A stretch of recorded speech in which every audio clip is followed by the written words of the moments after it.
Right then, it's a quick walk around video for a really lovely Civic. This is a 1.6 sport diesel, finished in white, which always looks lovely on these cars. Obviously this is the facelift model on this generation. Really lovely cars. It's had 65,000 miles, very nice service history attached to the car, and in very, very good condition. Front of the car, nice and clean, lights and lenses are clear and intact. Bonnet, very, very clean. Can't see a stone, any great note on there. Near side, lovely and smooth in the panels. Inside front alloy, very good. Black alloy is always lovely on these cars. Panel work, very nice. Near side rear alloy, again, really clean. And coming on the back, again on the facelift ones, you get the smoked glass, back diffuser at the bottom. It's all very subtle, but it just looks really, really, really nice all together on the car, especially the contrast with the white. Offside, again, lovely and smooth in the panel work there. Apologise, someone's just going past. Offside rear alloy, again, very good condition. Remaining panel work, very, very clean indeed. It's been kept really, really nicely, this car. It's coming to the back of the car, really good size boot. And it's been, as you'd expect of a Honda, very nicely finished in here. It's coming into the back, enormous amount of room for this class of car. Interior has been kept really nicely, which isn't always the case with family cars. They can be heavily used. Let's go into the front of the passenger side again, all really nice. There is, by the way, a full set of original Honda mats with the car. I just simply forgot to put them in at the time of doing the video, but they do come with the car. Finally, on the driver's side, door flap again, lovely and clean. Some of the footwell areas, and then driver's seat again, very good condition. So inside the car now, as always the engine's running, so the dashboard can be seen illuminated. Lovely interior, really is. Radio and information screen there, all working exactly as it should. Pop the car to reverse and parking camera, again, likewise, working perfectly there. The dash been kept really, really nicely. And then back here, and this is the view you get as a driver, it is sensational, really is. Again, been kept lovely. As you can see, no warning lights at all related to the engine or any other part of the car, and you can see 65,575 miles recorded. Finally, just to show you, owner's manual, pack and lock and wheel nut key, all here and present with the car. Right then, this is a quick road test video, and this is for a Honda Civic 1.6 Sport, and it's obviously the diesel version. The car is registered OW16YMZ, and mileage at the start of the road test is 65,568. The reason we do our videos, and actually especially this road test section, is to ensure that if anyone's online looking at any of our cars, they get to see the very car advertised actually in operation. And the reason for it's simple is because, unfortunately, like loads of people, we've been to see cars which have looked absolutely fine in photographs or description, but only to get there and find out there's an obvious fault that shows up as soon as you drive the car. We also do it on these very quiet country roads in this lovely part of Gloucestershire, even on a foul day like today, unfortunately, lots of puddles and rain about. This actually forms part of the road test route we take our customers on. The hope is, of course, that the video will be representative of what you'd feel yourself should you be offered a test drive in the car. So come into the car and turn the key, engine starts absolutely immediately, of course, and settles to a smooth, even idle. There are no warning lights on the dashboard at all relating to the engine or any other part of the car, and temperature gauge running as a third, which is exactly where it's meant to be on a Honda vehicle. In terms of an engine, Honda always produce good engines, and the 1.6 diesel is one of the best in class, if not the best in class, for the entirety of what you want from an engine. It's got inbuilt Honda sort of reliability and longevity, as long as you keep good servicing attached to the vehicle. And they're cam chain driven, so there's no cam belts to worry about on them, because there's no scheduled service ever for that. But also, it's just a lovely engine just to drive day in, day out. Only really at tick over in low speed, so you're really aware it is a diesel.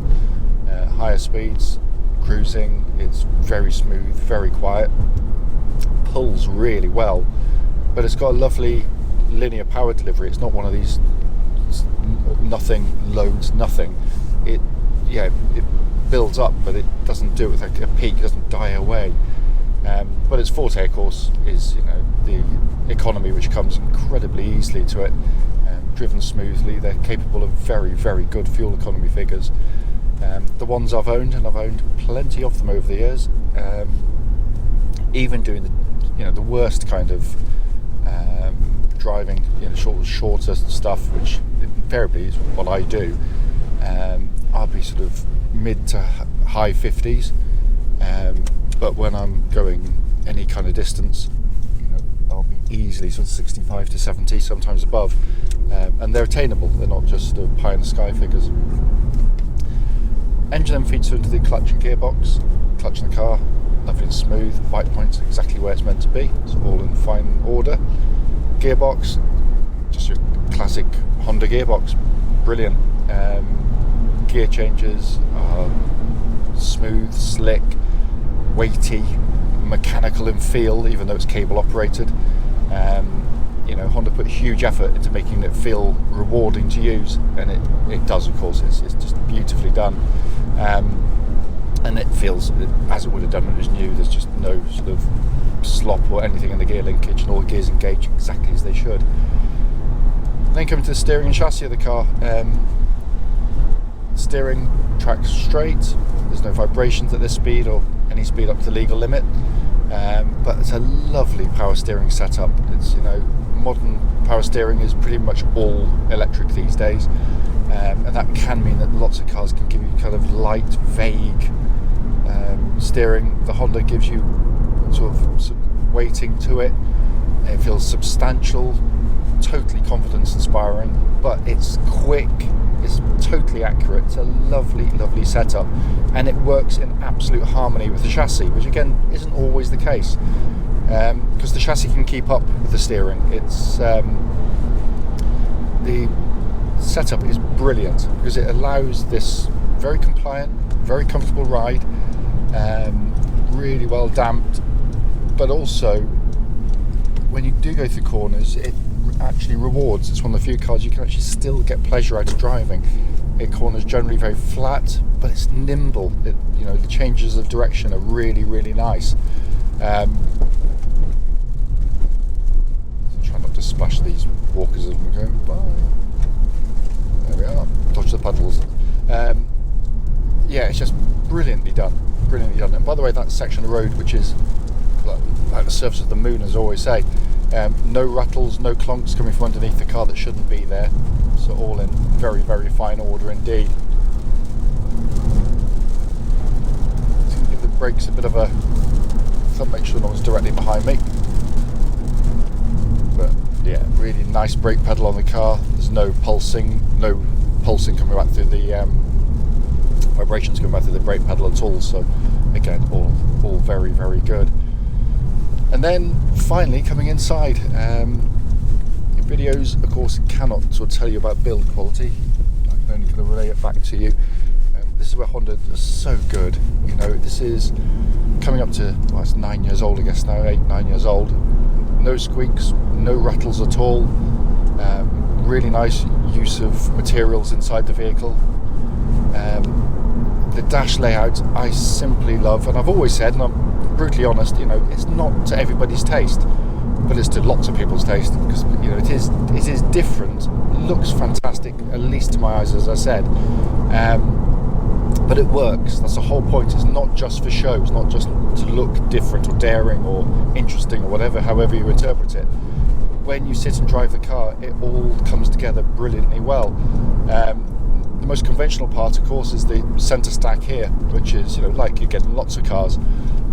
So you've got nice, big, easy to use radio and information unit.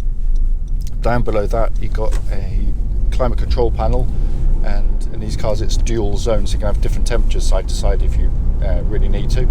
That pumps out nice cold air, by the way. Checked in a nice warm workshop earlier on. All of the switchgear, as is always the case, and I always say, is just beautifully built, and designed. It all has a high quality damped feel to all of the switchgear. But the nicest part by far is this 2-tier design directly in front, which is genius in terms of design. It's easy on the eye, but what it's designed to do is the information you want to look at most readily is easiest to see.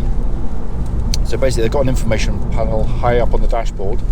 So if I do change things like radio or let's say fan speed there, I've got a little display there, but a much bigger one comes up there, which is easier to read, of course.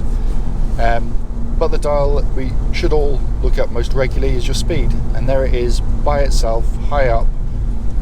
I can look at the road ahead, pedestrians, cyclists, whatever, and I can see the speed at the corner of my eye without taking my eyes off the road. It is simply genius. And then down below that, more conventional podder dials, rev counter flanked by temperature and fuel gauges, and then finally this lovely leather bound sort of sporty steering wheel. As I said at the start, it's only a brief video. Cannot fault the car in any way. Drives absolutely beautifully.